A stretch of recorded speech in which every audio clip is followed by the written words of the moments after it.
Assalamualaikum warahmatullahi wabarakatuh. Alhamdulillahirabbil alamin. Asyhadu an la ilaha illallah wa Muhammadar Rasulullah. Allahumma shalli ala sayyidina Muhammad wa ala ali sayyidina Muhammad amma ba'du. Baik rekan-rekan, hari ini kita mencoba gunjang-ganjing perihal mazhab, gunjang-ganjing pria aneh-aneh yang pola pikirnya menjadi catatan-catatan tertentu dan pencermatan. Mazhab Al-Zaitun misalnya menjadi catatan berbagai pihak-pihak yang terkait. Ada yang mengatakan mazhab aneh, tetapi ada juga orang yang belum memahami esensinya. Sebenarnya arahnya ini kemana? Harapan kita tidak semua orang hanya ingin tampil beda, aneh-aneh, kemudian ya jadi tenar, terkenal. Mungkin ketika masuk di medsos, ya, mungkin yang nonton banyak, mungkin meraih keuntungan dolar banyak. Harapan kita tidak itu. Memang setiap orang ada hal yang sifatnya visioner ke depan agar semua langkah berjalan dengan baik sesuai dengan gairah. Tetapi marilah kita teliti dari dalam diri sendiri. Apakah seseorang itu berjalan, berkata, berfatwa demi umat atau demi popularitas? Kami ulang, dalam segala hal, entah apapun mazhabnya, entah apapun alirannya, entah apapun pandangannya, coba kita koreksi diri. Apakah mereka bergerak atas nama meraih ridhonya Allah? Apakah dalam memayu hayuning bawono? Apakah mereka ingin pengikut yang banyak, asal beda, asal aneh? Kalau begini, bisa dipastikan dunia akhir ini akan semakin ramai, semakin gayeng. Yang gayeng apa? Banyak perbedaan. Pertanyaannya sederhana, apakah perbedaan ini menimbulkan perpecahan, kehancuran umat, atau justru akan menambah suasana hangat? Karena perbedaan itu rahmat. Ya. Baik, kita bicara perbedaan memang tidak gampang. Ya. Karena tidak semua orang paham yang dimaksud perbedaan itu kayak apa sih. Ya, maksud kami begini, tidak semua orang bisa mensikapi seperti ini. Ada orang justru bingung, kenapa sih aneh-aneh begitu. Baik, mencoba kita akan menengok masa lalu ya. Ada beberapa catatan dari beberapa hal yang perbedaan mazhab sebenarnya sering muncul di kanan kiri.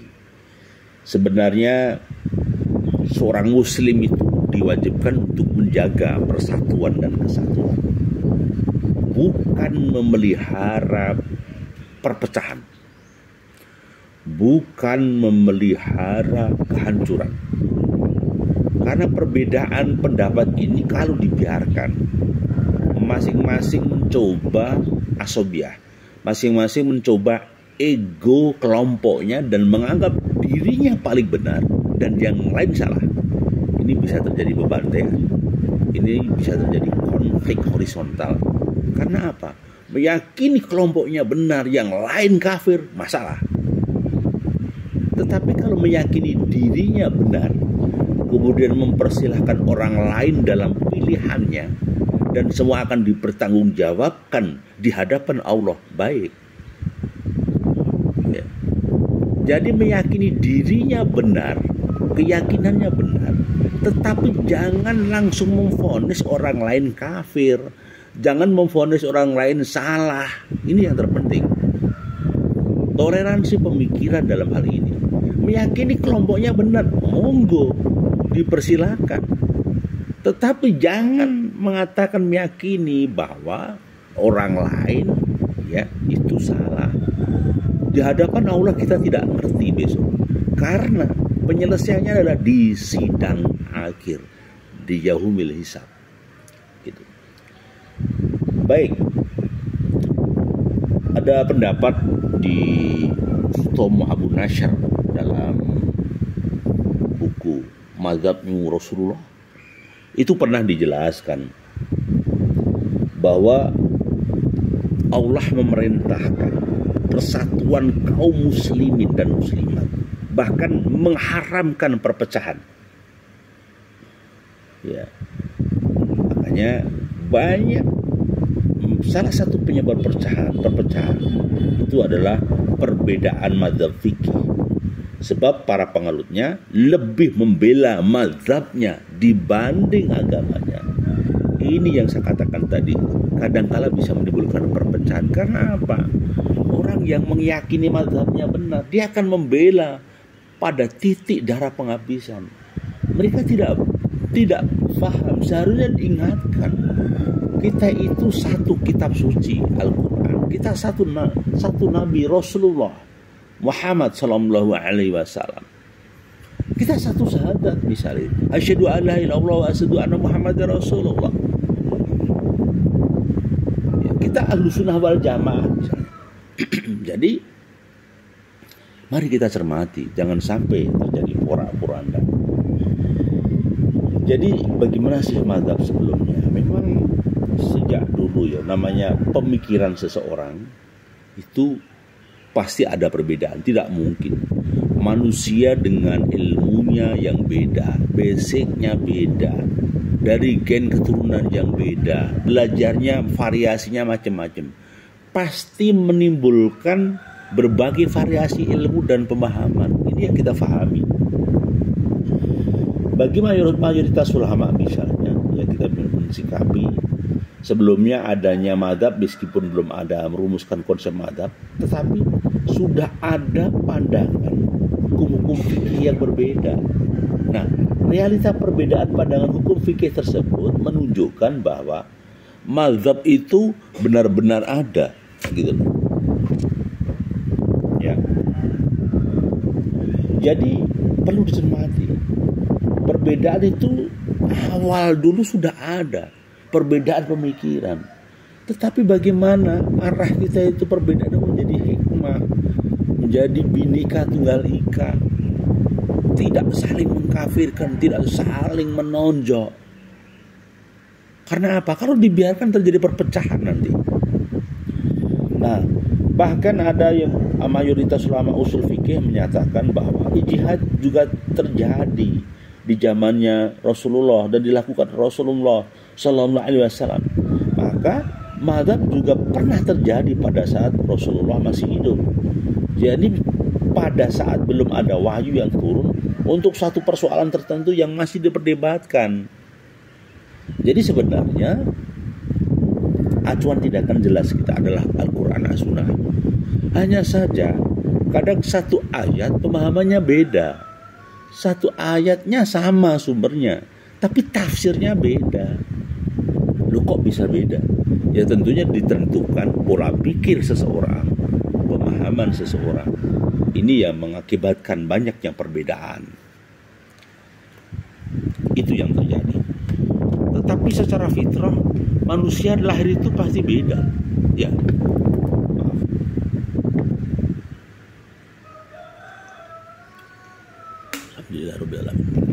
Kita lanjutkan. Jadi kalau perbedaan itu esensi manusia, tidak apa-apa, esensi manusia memang beda. Tetapi memang bagaimana kita mengolah perbedaan itu bukan menjadi perpecahan. Mengolah perbedaan bukan menjadi perpecahan. Itu yang terpenting. Jadi begitu juga dalam catatan sejarah pasca meninggalnya Rasulullah, para sahabat memiliki dinamika pemikiran yang beda, dinamika hukum fikih yang beda, yang kadang cukup menarik. Misalnya terjadi perbedaan pendapat antara Zaid bin Sabit dengan Abdullah bin Abbas, ada pula Ibnu Umar dengan Ibnu Mas'ud. Wajar, karena apa? Manusia itu tidak ada yang sempurna. Ketika seseorang tidak sempurna, maka yang satunya menyempurnakan. Ketika satunya belum paham, yang lain paham, mari memfahamkan. Namanya konfirmasi intelektual, namanya tabayun, namanya konfirmasi pemikiran. itu dilakukan.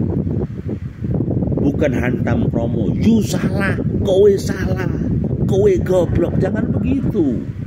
Jaga rasa, jaga hati. Ya, jaga rasa, jaga hati. Maka bahkan dulu zaman Rasul tidak jarang Sayyidah Aisyah dikenal beberapa kali mengoreksi atau berbeda dengan pendapat banyak sahabat. Artinya apa? Sejak dulu sudah banyak perbedaan. Bahkan pada era tabi'in sudah mulai banyak polarisasi pemikiran, perbedaan pendapat, ya, berdasarkan wilayah geografis, ya, atau letak wilayah. Ada banyak murid Ibnu Abbas dengan madrasahnya di Mekah, ada Ikrimah, ada Ta'awus, Jabir, ya, dan lainnya. Harus bersama? Tidak mungkin. Di Madinah misalnya umat Islam mengenal Ibnu Umar yang muridnya kemudian menjadi guru-guru dari banyak ulama, termasuk Imam Malik. Begitu juga di Kufah, Abdullah bin Mas'ud adalah salah satu akar pandangan fikihnya Imam Abu Hanifah. Perbedaan. Apakah salah? Enggak. Secara fitrah manusia itu punya perbedaan pemikiran. Inilah yang membuat dinamika ilmu berkembang. Inilah yang membuat bumi berkilau seperti keemasan. Inilah yang membuat peradaban akan maju. Asalkan esensinya perbedaan pendapatan itu rahmat, dalam rangka meraih ridhonya Allah, dalam rangka melakukan kebaikan di muka bumi dan bertanggung jawab di akhirat nanti. Jangan perbedaan ini saling menghantam, saling menonjok, saling memukul, saling menelanjangi, saling ghibah, bahkan saling namimah, adu domba. Ini yang bikin kehancuran, Bang. Maka sekali lagi, kalau misalnya ada mazhab Al-Zaitun, mungkin Imam Panji Gumilang punya pemikiran yang kadang kita juga nggak habis pikir. Ada mazhab Bung Karno gitu, pemikiran dia ngefan sama beliau, pahlawan nasional Bung Karno. Dia mengatakan bahwa dia sangat salut tentang pemikiran visioner Bung Karno. Dia terlibat pula pemikiran itu. Dia menyadari juga pemikiran-pemikiran seperti itu. Monggo, dia punya pendapat seperti itu. Tetapi ada banyak hal. Ini urusan ibadah atau urusan muamalah. Oke, urusan ibadah beliau punya dalil. Kiai NU, Kiai Muhammadiyah, Kiai yang lain juga punya pendapat. Yang penting jangan saling mengkafirkan. Yang penting rujukannya jelas, Al-Quran dan As-Sunnah. Kalau itu bicara kehidupan, kalau itu bicara ibadah. Kalau bicara peradaban, monggo lebih luas lagi. Karena liberalisme pemikiran kadang-kadang sulit dikendalikan. Tetapi urusan ibadah mata, ada syariat Al-Quran dan As-Sunnah. Tetapi tafsirnya beda. Lagi-lagi monggo, semuanya akan dipertanggungjawabkan kepada Allah besok di yaumil hisab. Maka jangan membesarkan perbedaan. Bagaimana kalau kita mencari titik kumpul, titik temu di pemikiran yang sama? Bukan perbedaan yang dibesarkan. Kalau yang dibesarkan perbedaan, pasti dunia sosial, dunia nyata akan gaduh. Sebenarnya ada pihak-pihak terkait yang sudah mencermati seperti Majelis Ulama Indonesia, kemudian para tokoh nasional, para kiai, semuanya sudah mencermati. Tetapi kita akan lihat dengan mata hati, apakah seseorang itu mencari popularitas saja, apakah seseorang itu ingin tenar di hadapan manusia, ataukah mereka ingin tenar dalam komunitasnya. Wallahu alam, hanya Allah yang maha tahu. Harapan kita Semoga inna sholati wa nusuki wa mahyaya wa mamati lillahi rabbil alamin. Hanya untuk Allah, ridhonya Allah, bukan untuk dirinya sendiri. Ya. Jadi yang paling penting bahwa sifat ijtihadi itu ada mazhab yang bersifat ijtihadi ya. Maka konsekuensinya bisa salah bisa benar. Dalam pemikiran, dalam olah pemikiran ijtihad kadang memang benar, kadang salah. Tetapi lagi-lagi kita serahkan.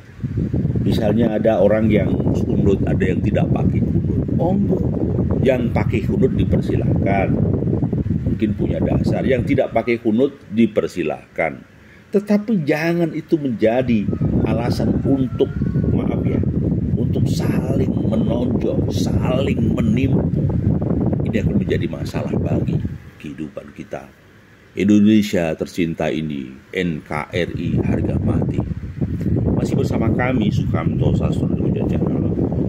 Hidup memang tidak mudah, tetapi yakinlah bahwa kehidupan ini akan lebih harmonis mana kita sinergi dan serasi. Perbedaan pendapat tidak masalah, tetapi jaga rasa, jaga hati. Kita meyakini kebenaran kita, tetapi jangan mudah menyalahkan orang lain. Kita meyakini hak kita berdasarkan Al-Quran dan As-Sunnah, ya, tetapi jangan mudah mengkafirkan orang lain. Jangan mudah menghakimi bahwa yang lain sesat. Semoga pemikiran kita ini mendapatkan rahmat dan ridhonya Allah. Semoga kita tetap dalam bingkai persatuan dan kesatuan, dimuliakan Allah di dunia dan di akhirat. Terima kasih. Assalamualaikum warahmatullahi wabarakatuh.